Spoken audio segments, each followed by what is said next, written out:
දෙවියන්ට තීරණය කළේ විශේෂයෙන්ම බූස්ස බන්ධනාගාරයේ ඇති වෙලා තියෙන තත්ත්ව සම්බන්ධයෙන් මාධ්‍ය දැනුවත් කළා. ඒ වගේම ඒ බූස්ස බන්ධනාගාරයේ මහා විනාශයක් ඇති වෙන එක වළක්වන්න අවශ්‍ය පියවර ගන්න කියලා ඒ බලධාරීන්ට දැනුම් දෙන්න තමයි අපි මේ මාධ්‍ය සාකච්ඡාව පවත්වන්නේ. ඇත්තටම ඔය බූස්ස බන්ධනාගාරය අධ්‍යාරක්ෂිත බන්ධනාගාරයක් විදිහට බෝඩ් එකක් ගහලා පවත්වාගෙන යනවා. හැබැයි මේ බන්ධනාගාරයේ හැමදාම ෆෝන් ජංගම දුරකථන සහ අනිකුත් දේවල් අහු වෙනවා. එතකොට මෙතනට දාලා තියෙනවා විශේෂකාර බලකායක් දාලා තියෙනවා. හැබැයි මේ සියලු තත්ත්වයන් නැත්නම් සියලු දෙනා ඉදිරි තමයි මේ විදිහට ෆෝන් ජංගම දුරකථන එහෙම නැත්නම් වෙනත් දේවල් අහු වෙන්නේ. ඉතින් මෙතන ඇත්තටම මේ විශේෂකාර බලකාය මෙතනට අනුයුක්ත කිරීමේ උවමනාව ඒ තියෙන ඒ විශේෂකාර බලකායෙන් බලාපොරොත්තු වෙන සේවය ලැබෙනවද කියන එකත් අපිට ප්‍රශ්නයක් තියෙනවා. එතකොට ඒ වගේම තමයි මේ බන්ධනාගාර පද්ධතිය තුල තියෙන මේ මිනිසුන්ට නැත්නම් සිරකරුවන්ට තියෙන තදබදය.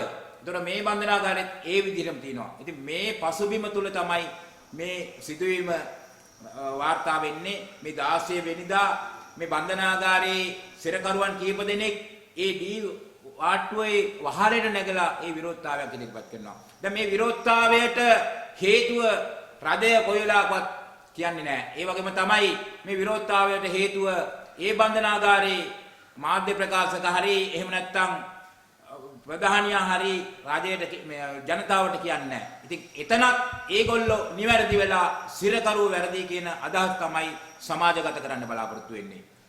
මොකද මේ සිරකරු විරෝධයට හේතුව වෙන්නෙම ඒ සිරකරුවන්ට සලකන විදිය එහෙම නැත්නම් ඒ සිරකරුවන්ගේ එදිනෙදා කටයුතු වලදී ඒ හිංසාකාරී පරිසරය නිසා තමයි ඇත්තටම මේ විදිහට මේ විරෝධයක් රැඳවියන්ගේ තුලින් එළියට එන්නේ.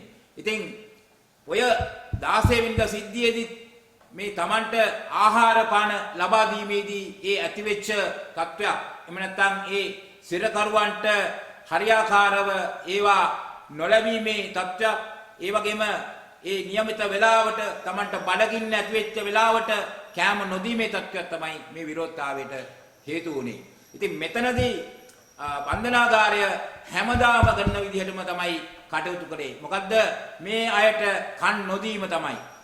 අපි දැක්කා 2020 දී මහර බන්ධනාගාරයේ ඔය විදිහටම සිරකරුවන්ගේ හඬට නැත්නම් සිරකරුවන්ගේ ප්‍රශ්නවලට අහුම්කන් නොදීම නිසා ඒක ඉවර වුණේ 11 දෙනෙක් ඝාතනය වෙලා. ඉතින් තවත් ඒ විදිහේ වැඩක්ද මේ බන්ධනාගාරයට අවශ්‍ය කියන ප්‍රශ්නේ මෙතනදී පැන නගිනවා.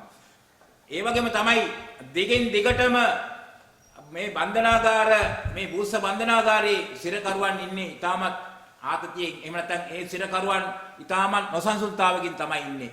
මොකද බූස්ස බන්ධනාගාරයේ රැඳවියන්ගේ කටයුතු වලට විශේෂකාර බලකාය අත දැමීම තමයි මේකට ප්‍රධාන හේතුවක් වෙලා තියෙන්නේ. සිරකරුවන් එහෙම නැත්නම් රැඳවියන් සම්බන්ධයෙන් කටයුතු කරන්න නීත්‍යානුකූලව බලය පවරලා තියෙන්නේ බන්ධනාගාර කාර්ය මණ්ඩලයට විතරයි. මොකද සිරකරුවන් සම්බන්ධයෙන් රැඳවියන් සම්බන්ධයෙන් ඒ පුහුණුව ලබා දීලා තියෙන්නේ ඔවුන්ට විතරයි. ඔවුන් විතරයි දන්නේ ඒ සිරකරුවාගේ මානසිකත්වය, සිරකරුවාගේ අවශ්‍යතාවයන්, සිරකරුවා කොයි විදිහටද කටයුතු කරන්න කියන දැනුම අවබෝධය තියෙන්නේ බන්ධනාගාර නිලධාරීන්ට විතරයි.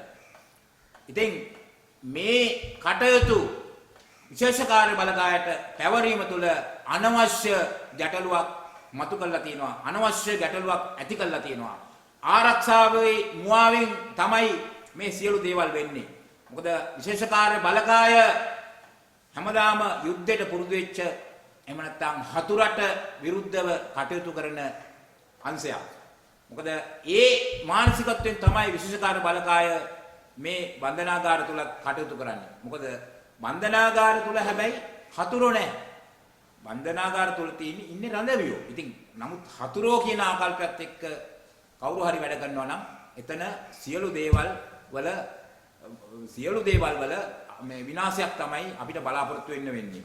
ඉතින් පහුගිය කාලේ බන්ධනාගාරයේ මම අවස්ථා කීපයකදීම ඒ රැඳවියන් මුණ ගැහිලා තිනවා. මේ රැඳවියන් මට කිව්ව කතාව තමයි විශේෂකාර්ය බලකාය තමන්ව පරීක්ෂා කරන්න ඒ තමන්ගේ ෂෙල් වලට ඒ තමන් ඉන්න තැන් වලට ඇවිල්ලා මේ කරන කටයුතු සම්බන්ධයෙන් තියෙන විශාල විරෝධය එහෙම නැත්නම් විශාල ඒගොල්ලන්ට තියෙන විශාල ගැටලුව තමයි ඒගොල්ලෝ මාත් එක්ක කිව්වේ.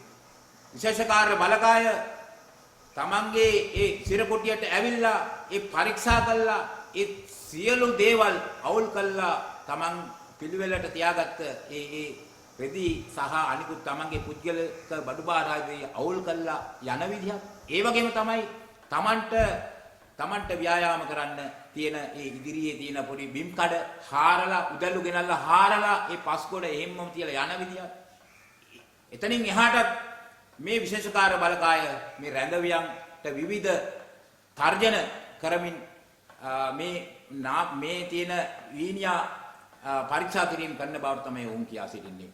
විශේෂකාර්ය බලකාය මේ රැඳවියන්ගෙන් අහනවා ඕගොල්ලෝ ඔයාගේ මොකද්ද කේස් එක කියලා. එහෙම නැත්නම් තවත් විදිහකට මේ විශේෂකාර්ය බලකාය මේ රැඳවියන්ට කියනවා ඉක්මනට එළියට බහපන්කෝ. එහෙම නැත්නම් ඉක්මනට එළියට වරින්කෝ. එහෙම නැත්නම් උඹලගේ අම්මලා කොහෙද ඉන්නේ? උඹලගේ බිරිඳ කොහෙද ඉන්නේ? ඉතින් ඔය විදිහට රැඳවියන්ට බොහොම ගැටලුකාරී විදිහට යම් බලපෑම් කරනවා කියන තමයි ඒගොල්ලෝ ඇත්තටම මට පැහැදිලි කරේ. ඉතින් මේක ඊටමත් නරක ඊටමත් භයානක තත්වයක්. මොකද දැන් කෙනෙක්ට කියන්න පුළුවන් ඕවා බන්ධනාගාරයට ගියා නම් ඕවා විඳපන් කියලා. ඉතින් එහෙමනම් අපි කියනවා සිරකරුවන් මිනිස්සුය කියලා රජයේ ප්‍රතිපත්තිය එහෙනම් අයින් කරගනින්න කියලා. ඉතින් එහෙම නැතුව මොකද මේ අපි කියන්නේ සිරකරුවන් සම්බන්ධයෙන් සිරකරුවන්ට දඬුවම් දීලා එහෙම නැත්නම් ඒගොල්ලෝ නඩුවලට ඉන්න සැකකරුවෝ විදියට ඒගොල්ලන්ට තවත් බන්ධනාගාරයට දඬුවම් දෙන්න බලයක් දීලා නැහැ. අධිකරණයේ නියෝගනුව තමයි ඒගොල්ලෝ ඉන්නේ. එහෙමනම් ඒගොල්ලන්ට තව තවත් දඬුවම් දෙන්න කාටවත් අයිතියක් නැහැ. හැබැයි පහුගිය කාලේ වගේම වර්තමානයේ ඒකට හොඳ හැටි ඉඩකඩක් දීලා තියෙනවා. පහුගිය දවසක මේ බන්ධනාගාරයේ අධිකාරිවරයා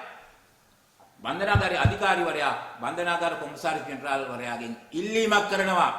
මෙන්න විශේෂකාර්ය බලකාය තේ බෙදන්න, බෙහෙත් බෙදන්න, කෑම බෙදන්න අවසර දෙන්න කියලා ඉල්ලනවා අපිට යන්න දෙන්න කියලා. ඉතින් මේ විදිහට ඊටමත් නිවට විදිහට මේ Taman මෙතන බන්ධනාගාරයක් කියලා හරි හැටි නොදැන කටයුතු කරන මේ නිලධාරීන් නිසා මේ තත්ත්වය තවත් අවුල් වෙලා තියෙනවා. ඉතින් බන්ධනාගාර ආඥා පනත එහෙම නැත්නම් බන්ධනාගාර රැඳවියන් සම්බන්ධයෙන් තියෙන මේ නීති ප්‍රතිපාදන පැත්තකට විසිකලා අද STF එකේ වොමනාවට නැත්නම් STF එක දෙන අදහස් එක්ක කටයුතු කරන්න ඒකේ ඉන්න ඉහළ නිලධාරීන් පවා පෙළඹිලා තිනවා. ඊටමත් අවාසනාවන්ත තත්ත්වයක් විදිහට තමයි ඒක අපි දකින්නේ. ඉතින් ඒ වගේම තමයි මේ අය පරීක්ෂා කිරීම ඊටමත් අමානුෂික විදිහට කරන බවට තමයි මේ අය කියන්නේ.